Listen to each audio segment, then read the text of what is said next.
Sebagai seorang pengajar teologi, kita rupanya perlu dipersiapkan kuat, utamanya soal teologi sistematika.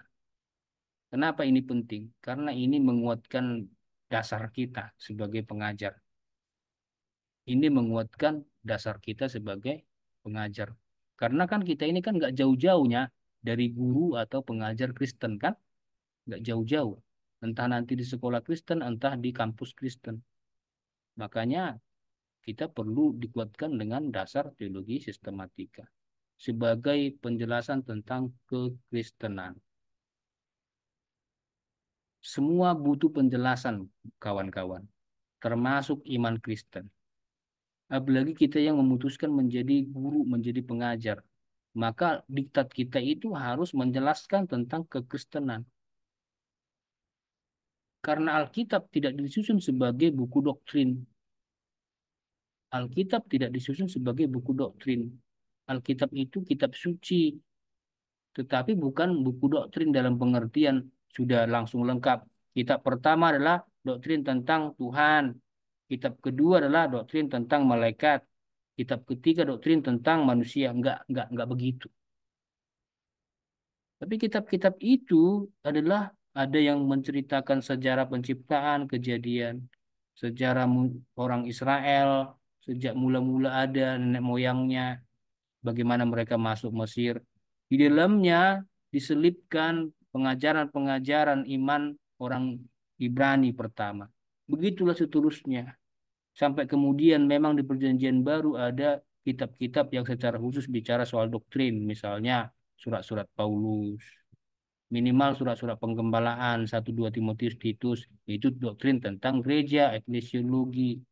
Tapi sebagian besar bagian Alkitab itu memang tidak bermaksud untuk mengajarkan doktrin secara garis besar. Disitulah perlunya kita sebagai guru. Gurulah yang menyusunnya. Termasuklah kita sebagai guru sudah harus belajar susunannya itu di mata kuliah teologi sistematika. Maka dalamilah teologi sistematika. Kalau saudara menjadi guru, supaya Anda kuat dalam mengajar, jangan sampai seorang guru ternyata jatuh, perkuatlah dirimu dengan teologi sistematika.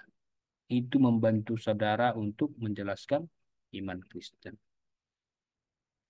Kalau kita kuat di teologi sistematika, kita pun dapat berdiri sebagai seorang pembela iman, apologi bagi kekristenan. Bagaimana saya bisa mempertahankan iman saya, mempertahankan bahan ajar saya, entah kepada murid, entah kepada lawan saya. Saya harus kuat di teologi sistematika. Saya sebagai orang Kristen harus mampu mempertahankan iman kepercayaan saya secara rasional. Ingat ya, secara rasional. Memang kita beriman, tetapi iman kita itu juga seharusnya kita bisa uraikan secara rasional. Memang kita beriman, dan iman itu harus lebih tinggi dibanding akal budi kita.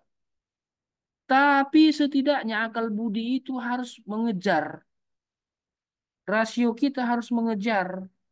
Harus bisa kita pakai untuk menjelaskan iman kita yang besar itu.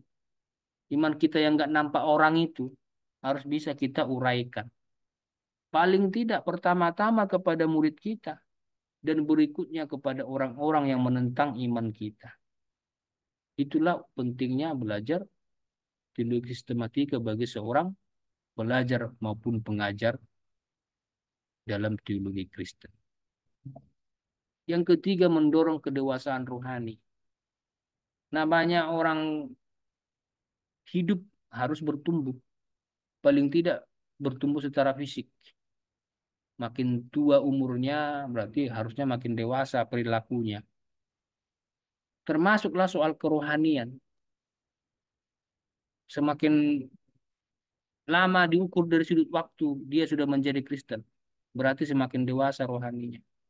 Seperti jemaat Ibrani yang tadi kita baca di awal kan, di Ibrani pasal 5 ayat 11-12. Dari sudut waktu, Sudah seharusnya jemaat Ibrani jadi dosen, jadi pengajar.